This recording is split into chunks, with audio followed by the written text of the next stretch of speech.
성도 여러분 안녕하십니까? 오늘 이렇게 새해 첫 안식일에 여러분들에게 드릴 메시지는 은혜를 은혜되게 하라 하는 말씀을 가지고 함께 말씀을 나누도록 하겠습니다. 하나님의 말씀 로마서 11장에 있는 말씀을 보겠습니다. 함께 보도록 하시겠습니다. 11장 1절입니다. 그러므로 내가 말을 하노니 하나님이 자기 백성을 버리셨느냐? 그럴 수 없느니라. 나도 이스라엘인이요 아브라함의 씨에서 난 자요 베냐민 지파라. 하나님이 그 미리 아신 자기 백성을 버리지 아니하셨나니 너희가 성경이 엘리야를 가리켜 말한 것인 줄 알지 못하느냐? 저가 이스라엘 하나님께 송사하되 주여 주의 제단에 죽였으며 주의 제단들을 헐어버리었고 나만 남았는데 내 목숨도 찾나이다 하니 저에게 하신 대답이 무엇이뇨? 내가 나를 위하여 바알에게 무릎을 꿇지 아니한 사람 7천을 남겨두었다 하셨으니 그런즉 이와 같이 이제도 은혜로 택하심을 따라 남은 자가 있느니라. 만일 은혜로 된 것이면 행위로 말미암지 않음이니 그렇지 않으면 은혜가 은혜되지 못하느니라. 그래서 하나님의 은혜가 은혜될 수 있도록 오늘 말씀을 함께 나누도록 하겠습니다. 여러분, 은혜라는 말이 사실은 무엇입니까? 사전에 보면 이렇게 정의해놨어요. 사랑으로 베풀어 주는 신세나 혜택이 은혜다. 그렇게 얘기해놨어요. 근데 이것도 좀 설명이 좀 그래요. 그래서 제가 보니까 청교도 명언에 이렇게 해놔서 이게 좀 마음에 더 와서 닿았습니다. 은혜는 속박받지 않는 사랑이다. 은혜는 자비나 사랑을 보완하는 것이 아니라는 점에서 그것들보다 낫다. 은혜는 단순한 사랑이 아니고 주권자 곧 자기의 뜻한 대로 모든 것을 실천하는 능력이 있고 자기 사랑의 가부를 선택할 수 있는 초월적인 절대자가 베푸는 사랑이다. 동등한 자들 가운데서 사랑이 있을 수 있고 낮은 자가 높은 자를 사랑하는 경우도 있을 수 있다. 그러나 절대자 안에 있는 사랑은 자기의 뜻을 능히 이룰 수 있는 절대자가 일반적으로 베푸는 사랑이기 때문에 은혜라고 불린다. 따라서 은혜는 왕의 전유물로서 그 신하들에게 베풀어지는 것이지 신하들이 왕에게 베풀 수 있는 종류의 사랑이 아니다. 이와 같이 무한한 주권자이신 하나님은 우리를 사랑하는 여부를 자기의 뜻대로 정할 수 있는 분으로서 자기 임의로 우리를 사랑하신다. 이것이 바로 은혜이다. 토마스 구딘이라는 사람이 이렇게 청교도 명언 중에 이런 은혜에 대해서 이야기를 했습니다. 여러분, 오늘 여기 본문의 1절에 보시는 것처럼 하나님이 자기 백성을 버릴 수 있느냐? 그렇게 물었어요. 거기 사도 바울은 뭐라고 단언합니까? 그럴 수 없느니라. 그럴 수 없느니라. 여러분, 여기 보면 자세히 보면 왜 이 사도 바울이 이스라엘인이고 아브라함의 씨고 그 다음에 베냐민 집하고 자기 출신을 왜 이렇게 들먹거렸습니까? 내가 히브리인 중에 히브리인이고 내가 가말리엘 문화에서 내가 그렇게 받았고 내가 그래도 적어도 이런 사람인데 그거 자랑하려고 여기 소개해 놓은 것입니까? 여기 사도 바울은 이 말을 소개할 때 그 자기 출신 배경을 여기다 얘기한 것이 아니에요. 자기가 늘 반역하고 때에 따라서 하나님을 대적하고 하나님의 교회의 전진의 방해물이 되었을지라도 하나님이 이스라엘 백성을 버릴 수 있느냐? 하나님이 나를 버릴 수 있느냐? 그걸 여기서 자기가 이야기하는 거예요. 나 또한 유대인 중에 유대인이지만 얼마나 하나님을 대적하고 그리스도인들을 괴멸시키기 위해서 그렇게 원정까지 쫓아다니면서 교회를 핍박하던 나였지만은 하나님이 나를 버릴 수 있느냐? 뭐요? 그럴 수 없느니라. 그 대답은 단호하게 하나님에 대한 확신이자 그분에 대한 신실하심에 대한 단언적인 고백이기도 합니다. 우리가 섬기는 하나님은 자기 백성을 버리지 않습니다. 바울의 확신이자 우리의 확신이 되어야 될 줄로 믿습니다. 볼지어다 내가 세상 끝날까지 너희와 항상 함께 있으리라. 마태복음 28장 20절 하단에 그렇게 약속하고 있습니다. 내가 너와 함께 있음에 아무 사람도 너를 대적하여 해롭게 할 자가 없을 것이니. 사도행전 18장 10절에요. 내가 너와 함께 있음에 아무 사람도 너를 대적할 자가 없겠다. 그렇게 말하고 있습니다. 하나님은 자기 백성을 버리지 않으신다고 여기 말씀하고 있습니다. 그러면서 구약에 있는 엘리야를 여기 불러옵니다. 이 엘리야가 어떤 사람이기에 엘리야를 여기서 호출했을까? 여러분 한번 생각해 보시기 바랍니다. 결코 하나님은 약속을 어기시는 분이 아니라 하나님은 자기의 선택하신 백성을 끝까지 지키실 것이다. 역사를 주관하는 하나님께서 우리가 이렇게 행하시는 그 하나님을 보고 우리가 하나님에 대해서도 확신을 갖게 되는 것입니다. 이 말씀을 통해서 하나님의 신실하심과 사랑, 긍휼하심에 대한 새로운 인식을 우리가 더 하게 되는 것입니다. 여러분, 엘리야가 말이에요. 이 말을 들을 때는 여기 호출된 상태에서는 엘리야가 큰 승리를 얻고 난 다음에 그가 비스가산 꼭대기까지 높임을 받았다가 이제는 골짜기까지 떨어진 상태였습니다. 그가 전능하신 하나님의 영감을 받고 있을 때는 가장 혹독한 시련을 견딜 수 있었는데 신뢰의 줄을 놓는 순간에 무서운 절망의 나락으로 떨어져서 그는 곤두박질 칠 수밖에 없었습니다.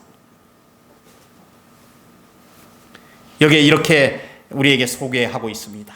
모든 사람들 경험 가운데서 통렬한 실망과 철저한 낙담의 때, 곧 슬픈 운명에 처하여 하나님께서 여전히 이 세상에 태어난 당신의 자녀들을 보호하신다는 사실을 믿기 어려운 날들, 고통이 영혼을 괴롭혀 마침내 죽는 것이 사는 것보다 나은 것처럼 보이는 날들이 이르러 온다.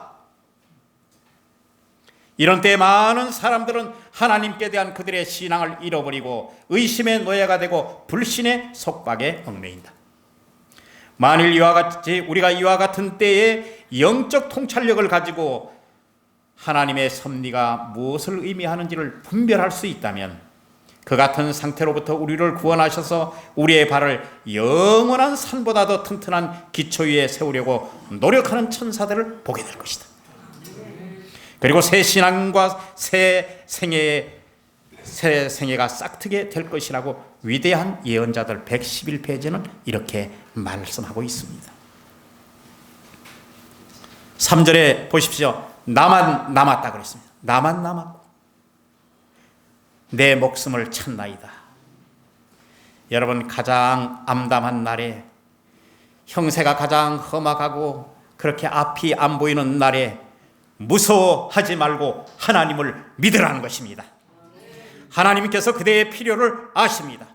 그분은 전능하신 분이시기 때문에 그렇습니다. 그분은 무한하신 사랑과 동정심으로 결코 지치지 아니하신다. 여러분, 이런 말씀은 얼마나 우리에게 용기를 주는지 모릅니다. 하나님은 무한하신 사랑과 그 동정심은 결코 지치지 아니하신다. 하나님께서 당신의 약속을 성취하시는데 실패하지는 않을까 하고 염려하지 말라. 하나님은 영원한 진리이시다. 하나님께서는 당신의 충실한 종들에게 그들의 필요를 채울 수 있을 정도의 능력을 내려주실 것이다. 여러분, 그렇기 때문에 사도 바울이 이런 것 때문에 아주 담대하게 이렇게 말씀할 수 있었습니다. 4절에 내가 나를 위하여 준비되어진 사람 7천이 있다. 하나님께서 당신 자신을 위하여 세운 사람 7천이 있다. 여러분, 없는 것 같은데도 남은 백성이 있다는 사실입니다. 엘리야 시대 때 어떤 시대였는가 하면 사람들이 옳은 일을 행하는 데서 자꾸 떠나는 시대였습니다. 이스라엘 백성도 혼란의 시기에 그들이 다 하나님을 떠나고 그랬는데 이것을 오늘날에 비추어서 이렇게 말씀하고 있습니다. 오늘날에도 성행하고 있는 배도는 선지자 엘리야 당시에 이스라엘 백성들 사이에 널리 퍼졌던 것과 동일하다. 오늘날 군중들은 하나님보다 인간을 높이고 인기 있는 지도자들을 찬양한다. 그들은 또 재물을 숭배하고 계시의 진리보다 과학의 가르침을 높임으로써 바알을 따르고 있다. 의심과 불신은 그들의 정신과 마음에 해로운 가마를 끼치고 있다. 많은 사람들이 하나님의 계시의 말씀을 인간의 학설로 대체하고 있다. 인간의 이생을 하나님의 말씀의 교훈보다 더 높여야 할 시대가 우리에게 이르렀다고 공공연히 가르치고 있다. 의의 거룩한 표준인 하나님의 율법은 효력이 없다고 선포되고 있다. 여러분, 우리가 이렇게 무서운 세대에 사실은 살고 있는 것입니다. 그러면서 여기 이렇게 말씀하고 있습니다. 5절에 그런즉 이와 같이 이제도 은혜로 택하심을 따라 남은 자가 있느니라. 그러면서 6절에 만일 은혜로 된 것이면 행위로 말미암지 않음이니 그렇지 않으면 은혜가 은혜되지 못하느니라. 여러분, 우리가 여기에 보면 하나님의 베푸시는 은혜가 되어야 되는데 은혜되지 못하는 일에 대해서 여기 이야기하고 있습니다. 그래서 오늘 저는 제목에 있는 것처럼 그렇게 되지 않고 은혜가 될 수 있도록, 하나님의 은혜가 은혜될 수 있도록 우리가 그렇게 하나님의 말씀을 살펴보는 것이 더 좋을 것입니다. 여러분, 구원에 있어서의 만큼은 사람이 무엇을 하나님 앞에 해야 될 일이 있다 이렇게 생각하면 어떻게 되는가 하면 그 사람은 행위로 말미암는 의를 추종하는 사람. 한 번은 이런 일이 있었다고 합니다. 어떤 목사님이 설교단에서 설교를 열심히 하고 예수님의 십자가와 부활에 대한 이야기를 했습니다. 그래서 모든 사람들이 그 십자가와 부활에 대한 이야기를 듣고 다 그렇게 감화를 받았는데, 목사님이 이렇게 나가시는데 한 여집사님이, 목사님, 오늘 설교 말씀 중에 빠진 것이 있습니다. 그래서 집사님, 뭐가 빠졌나요? 내가 그리스도의 십자가와 부활과 이런 것에 대해서 이야기를 했는데 뭐가 빠졌죠? 그랬더니 그 집사님이, 목사님, 다른 건 다 좋은데 내가 할 일이 없잖아요. 그렇게 이 목사님하고 자기 할 일을 얘기 안 했다고 그렇게 목사님을 공격했다는 것입니다. 이 목사님은 그 집사님에게, 집사님, 회개하셔야 합니다. 우리에게 하나님이 베푸시는 구원의 은혜에 대해서 우리가 할 일이 없는 것입니다. 그 구원은 철저하게 하나님의 은혜로 주어지는 것입니다. 여러분, 오늘 이 설교를 잘 이해하시길 바랍니다. 우리가 하나님이 베풀어 주신 그 은혜를 깨닫게 될 때, 그 은혜가 내 마음 가운데 정말 넘치게 될 때, 그럴 때 우리는 어떻게 되는가 하면 하나님의 은혜대로 살아가는 사람이 되는 것입니다. 여러분, 은혜 선물이 맞습니까? 은혜 선물입니다. 여러분, 은혜는 구입할 수 있거나 획득할 수 있는 것이 아닙니다. 하나님의 은혜는 값으로 사는 것이 아니라 값없이 주어지는 것이 하나님의 은혜인 것입니다. 여러분, 잘 생각해 보세요. 내가 하나님을 진노하신 하나님을 내가 진정시키기 위해서, 하나님의 기분을 좋게 만들기 위해서 가능한 한 내가 모든 일을 해야 된다? 만약에 여러분 이런 것에 여러분들이 사로잡히게 되면 그것은 진리가 아닙니다. 내가 무엇인가를 계속적으로 하나님 앞에 해서 하나님의 기분을 좋게 만들어야 된다? 여러분, 그건 진리가 아닙니다. 그거는 자신의 행위를 앞세우는 것입니다. 우리가 하나님의 은혜를 더 받기 위해서 선행하고 있는지, 아니면 하나님께서 주신 은혜에 대해서 깊이 감사하면서 선행하고 순종하는지 여러분 구분하셔야 합니다. 여러분, 칼뱅주의라고 있습니다. 칼뱅주의. 세상에는 두 부류의 사람들이 있는데 이 칼뱅주의를 여러분들 아시죠? 이 사람은 어떻게 주장을 했는가 하면 이렇게 주장했어요. 하나님께서는 십자가의 구원을 준비만 하셨다. 준비만 하셨는데 모두를 위한 준비가 아니라 선택받은 사람들만 위해서 준비했다. 이것이 뭔가 하면 예정론입니다. 예정론. 구원받기로 작정되어 있는 사람이 따로 있다. 그리고 선택받은 사람들만이 구원을 누릴 수 있다. 여러분, 이것 따르게 되면 어떻게 돼요? 예? 작정된 사람, 내가 구원받기로 이미 작정된 사람은 뭐 어떻게 살겠어요? 이렇게 저렇게 살아도 구원받잖아요.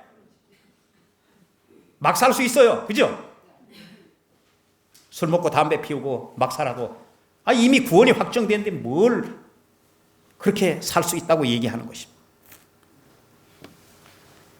그러나 만약에 반대로 구원에서 제외된 사람을 여러분 한번 생각해 보십시오. 이 상대적 박탈감이 얼마나 큰지를. 내가 아무리 하나님 앞에 가도 하나님이 너는 안 돼, 이렇게 정해졌다고 여러분 한번 상상해 보세요. 그래서 성경은 분명히 이야기하고 있습니다. 요한복음 12장 32절에요. 내가 땅에서 들리면 모든 사람을 내게로 이끌겠다. 여러분, 모든 사람을 이끌겠다고 얘기했어요. 요한복음 3장 16절에 하나님이 세상을 이처럼 사랑하사 그를 믿는 자마다 멸망치 않고 영생을 얻게 하려 하십니다. 그를 믿는 자마다. 베드로후서 3장 9절에요. 아무도 멸망하지 아니하고 다 회개하기에 이르기를 원하시느니라. 다 회개하기에. 여러분, 이렇게 많은 성경절이 그것에 대한 허구성을 증명하고 있습니다. 하나님이 만드시고 초청하시는 인류에 대한 하나님의 보편적 사랑을 축소하고 그 다음에 사람의 본의를 거기다 자꾸 넣는 이런 것들, 여러분, 진리가 아닙니다. 그 다음에 또 한 단체가 있는데 아르미니우스주의라는 사람들이 있는데 이분들은 여기서 이렇게 얘기하니까 뭐라고 얘기하는가 하면 십자가에서 준비하신 것뿐만 아니라 십자가가 인류를 실제적으로 구속하는 그 자리다. 십자가에서 이루어지신 그 구원을 위한 준비가 아니라 구속 그 자체를 의미하는 것이다. 우리 교회는 어떤 편을 택했을까요? 먼저 칼뱅주의를 택했을까요? 아니면 뒤에 후자를 택했을까요? 후자를 택했습니다. 후자를 택했는데 후자를 택해서 가만히 보니까 이것도 온전한 진리가 아니에요. 이 사람들이 얘기하는 건 뭔가 하면 이렇게 되어 있어요. 구원은 그렇게 나와서 이 사람들이 주장한 게 뭔가 하면 구원은 전적으로 죄를 자복하고 회개하는 인간의 능력에 달려있다. 이렇게 얘기한 것입니다. 우리 교회에서 이걸 거절했습니다. 아니라 하나님께서 자기 아들 곧 죄를 짓지 못하는 우리를 대신해서 죄를 삼으신 것은 우리로 하여금 그 안에서 하나님의 의가 되도록 하셨다. 네. 여러분, 이렇게 사람의 능력과 이런 것들이 포함돼서 구원이 전적으로 그렇게 주어지는 것이라고 한 것은 앞에 말한 칼뱅주의를 다시 재포장한 이야기밖에 되지 않습니다. 여러분, 그래서 한번 잘 생각해 보시기 바랍니다. 하나님에 대해서 여러분들이 어떤 생각을 가지고 있는지. 내가 이것을 할 수 있다면, 내가 이것을 이렇게 할 수 있다면 하나님이 나에게 은혜를 더 많이 주실 텐데 내가 이 정도밖에 하지 못하고 있으니 참 내 처지가 얼마나 불쌍한지 모르겠다. 여러분, 만약에 이렇게 생각하면 그분 자신의 회개입니다. 그분 자신의 고백이고 그분의 선한 행위에 불과한 것입니다. 재림교회는 여전히 사람의 구원을 위해서 무엇인가에 행해야 한다는 그 주장을 거부합니다. 예. 여러분, 그래서 우리가 하나님의 구원의 은혜에 대해서는 우리가 다 어떤 것이든 베풀어진 은혜이기 때문에 우리가 받아들이면 되는 것입니다. 아직까지 어떤 죄를 자백하거나 아니면 남김없이 우리 모든 죄를 자백하지 않는 한 용서는 절대 받을 수 없다고 믿는 사람들이 아직도 많다. 여러분, 이렇게 말하는 것은 또 다른 우리를 진리 가운데로 인도하지 못하는 내용 중에 하나입니다. 여러분, 회개는 하나님의 은혜를 받기 위하여 여러분이 행하는 행위가 아니라 하나님의 은혜가 여러분들 삶 속에 임했다는 것을 보여주는 열매이다. 바르게 정의했습니까? 예, 그렇습니다. 회개는 하나님께서 그의 자녀들에게 주시는 선물이고 또한 이건 역시 하나님의 은혜가 내 속에 들어와 있다는 것을 증거하는 것입니다. 그래서 여러분, 회개가 내 마음대로 이루어지는 그것이 회개가 아닌 것입니다. 하나님의 영에 의해서 우리가 회개하는 것입니다. 사도행전 5장 31절에 이스라엘에게 회개함과 죄 사함을 주시려고, 로마서 2장 4절에 홍례가 하나님의 인자하심이 너를 인도하여 회개케 하신 것을 알지 못하느냐. 여러분, 우리가 오늘 이런 회개도 이런 자백도 우리가 하나님의 은혜를 받기 위한 수단으로 전락되어서는 안 되는 것입니다. 한 걸음 더 나가서 어떤 방식으로든 안식일을 지키지 않으면 구원을 잃을 것이라는 그것을 믿는 사람들이 많다. 여러분, 안식일을 지키는 방법에 따라 그들이 하나님의 은혜를 받느냐 못 받느냐 결정되는 것이 아닙니다. 뭔가 하면, 그러나 사실은 보면 안식일을 지키는 태도에서 하나님의 은혜가 그들 속에 임했는지 안 했는지 보여주는 것이다. 하나님의 은혜가 임한 사람은 안식일을 어떻게 보낼 것입니까? 예. 그건 우리가 어떤 그 태도에 따라서 결정되는 것이 아니라는 것입니다. 하나님의 은혜와 호의는 값없는 선물로 우리에게 주어진 것이다. 은혜와 호의는 우리가 받아낸 것이 아닐 뿐만 아니라 물론 그것을 받을 만하기 때문에 받은 것도 아니다. 그것을 얻을 만큼 우리 스스로 선하게 만들 수도 없습니다. 은혜와 호의는 값없이 우리의 것이 된 것입니다. 안식일을 지키는 태도에도 두 가지가 존재합니다.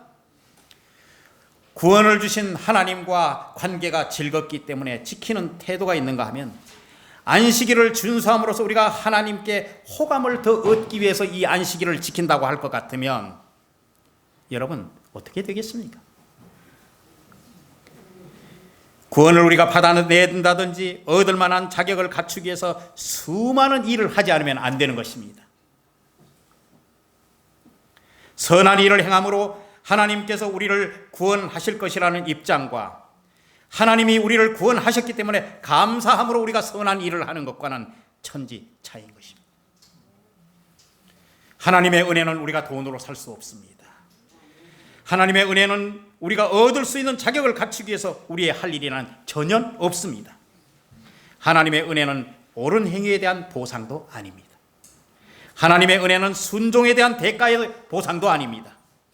하나님의 은혜는 전혀 우리의 행함과 기초되어 있지 않습니다. 그 은혜는 예수님이 하신 일에 기초되어 있습니다. 우리가 은혜를 받을 자격이 없음에도 불구하고 은혜는 우리의 것입니다. 예수님 때문에 그런 것입니다. 그리고 하나님께서 우리에게 은혜의 선물을 값없이 주시기 때문에 우리가 순종하는지 옳은 일을 하는지 판단하기 위해서 하나님이 기다리지도 않습니다. 여러분, 로마서를 우리가 깊게 읽어보면 우리가 아직 연약할 때, 우리가 아직 죄인 되었을 때, 우리가 곧 원수 되었을 때 전혀 갖추어져 있지 않고 불완전한 상태에서 남에게 호감을 받을 만한 그런 상태도 아니었습니다. 떳떳하게 내 자신을 내놓을 만한 그런 상태도 아닙니다. 기대할 만한 가치가 있거나 그런 것이 갖추어진 것도 아닙니다.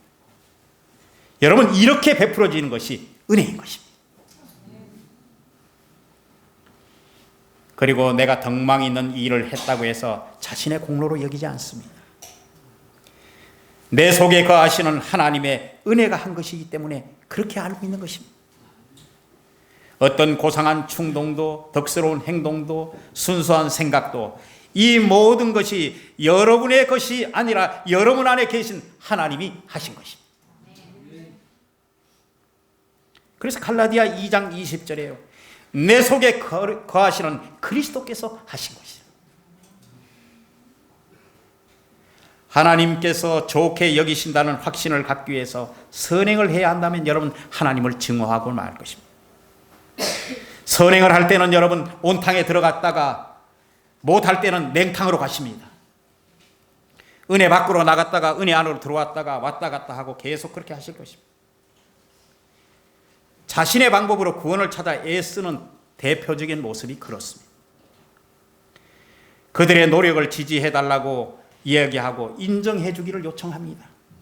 그러나 아직도 하나님께서 그리스도 예수 안에서 얼마나 큰 은혜를 베풀었는지 깨닫지 못하는 사람들이 그렇습니다. 여러분, 오늘 화요일에도 제가 이 말씀을 조금 드렸지만 은혜는 하나님이 베푸시는 그 구원의 은혜는 우리가 거기에다 뭐 감히 할 것이 아무것도 없어요. 온전히 그분만이 이루어 놓으신 은혜가 진정한 은혜인 것입니다. 하나님이 이미 이루어 놓으신 것에 대한 것을 말하지도 않습니다. 자신이 처한 환경과 또 이런 문제, 복잡한 이런 것들을 하나님 앞에서 그렇게 말하지 않습니다. 왜요? 앞에서 얘기했지만은 하나님이 자기 백성을 지켜주신다는 확신이 있기 때문에 우리는 그렇습니다. 여러분, 제가 한 번은 그렇게 아버지한테 그런 일이 한 번 있었어요. 저희 아버지가 돌아가셨는데 돌아가신 부친에 대해서 제가 이렇게 얘기하면 좀 큰 죄가 있다고 좀 생각하지만 제가 아버지가 저를 고등학교까지 공부시켜준 것에 대해서 굉장히 아주 그래도 너 고등학교까지 내가 공부시켜준 걸 감사하게 생각해. 아버지가 날 보고. 그래서 그게 아주 마음 가운데. 어떤 아버지는 뭐 고등학교까지 공부 안 시켜주나? 제 마음 가운데. 하도 그렇게 해서 어느 날 제가 화가 너무 났어. 교회 다니면서. 그래서 어느 날 아버지가 또 그 얘기를 또 하셔요. 너 정말 고등학교까지 공부시켜준 건 너 정말 아버지한테 고맙게 생각해야 돼. 화가 그냥 머리 끝까지 나서. 아버지 저 다 갚을게요. 다 갚을게요. 근데 저 버르장머리 없는 놈의 자식 저거 너 뭘 갚겠다는 거야. 아버지 제가 다 계산해서 갚을게요. 제가 직업 군인이 돼서요 한 달에 나오는 월급들을 잘 정리해서 다달이 아버지가 나한테 고등학교까지 공부시켜준 것에 대해서 내가 다 갚을게요. 여러분, 그렇게 얘기하니까 말이에요. 그렇게 내가 얘기하고 나니까 아버지한테 대한 고마움의 마음이 없어졌어요. 갚으면 되니까. 그죠? 그건 여러분 은혜가 아닙니다. 내가 갚을 수 있다고 생각하는 것, 그건 은혜가 아닙니다. 하나님이 베풀어 주신 은혜는 우리가 갚을 수 없기 때문에 그걸 은혜라고 얘기하는 것입니다. 여러분, 부모님의 은혜도 어떻게 해요? 갚을 수 있습니까? 없습니까? 그래서 우리가 은혜라고 얘기하는 것입니다. 내가 부모님 입장이 지금 될 수 있습니까? 거꾸로? 그 부모님을 내가 낳아서 길러줄 수 있습니까? 없습니다. 없어요. 그분의 존재가 아니었다면 나는 세상에 존재할 수 없었습니다. 그분의 변함없는 보살핌이 아니었다면 나는 이 세상에서 생명이 보존이 어려웠을 것입니다. 계산하지 않는 무화적 희생이 아니었다면 사람 구실이나 했겠습니까? 그렇기 때문에 우리는 부모님의 은혜를 은혜라고 얘기합니다. 하나님의 은혜도 마찬가지입니다. 여러분, 하나님의 은혜도 마찬가지입니다. 우리가 하나님께서 그 아들을 이 땅에 보내셔서 우리의 죄를 다 짊어지시고 가실 수 있게 그렇게 하신 그것을 우리가 갚을 수 없기 때문에 우리는 은혜라고 얘기하는 것입니다. 그래서 여러분들 오늘 우리에게 베풀어 주신 이 은혜가 얼마나 큰지 이것을 늘 명상하시기 바랍니다. 이건 하늘의 전부를 다 주셨습니다. 사랑하는 아들을 주시고 온 선물 중에 가장 큰 선물을 우리에게 주셨습니다. 여러분, 은혜를 잘 생각하시기 바랍니다. 그리고 여러분 또 이렇게 얘기합니다. 자기를 부인하고 있는 것은 삶의 모든 순간마다 자에게는 노라고 말하고 하나님께는 예스라고 말하는 것이다. 자기를 부인한다는 말은 우리 삶의 중심에서 자를 폐위시키고 하나님의 보좌에 앉혀드리는 것을 의미한다.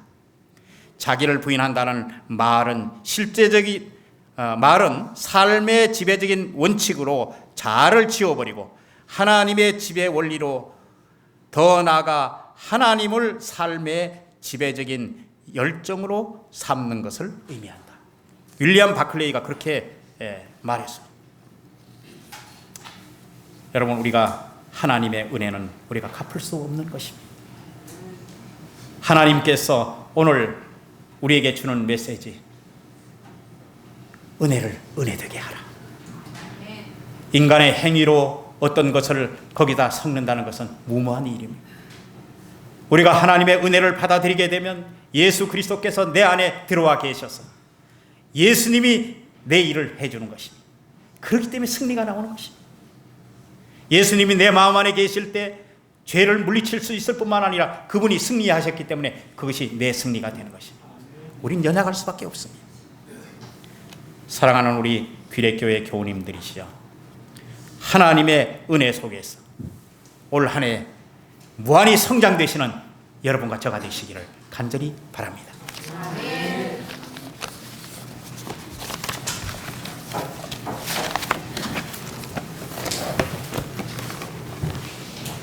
네, 은혜의 말씀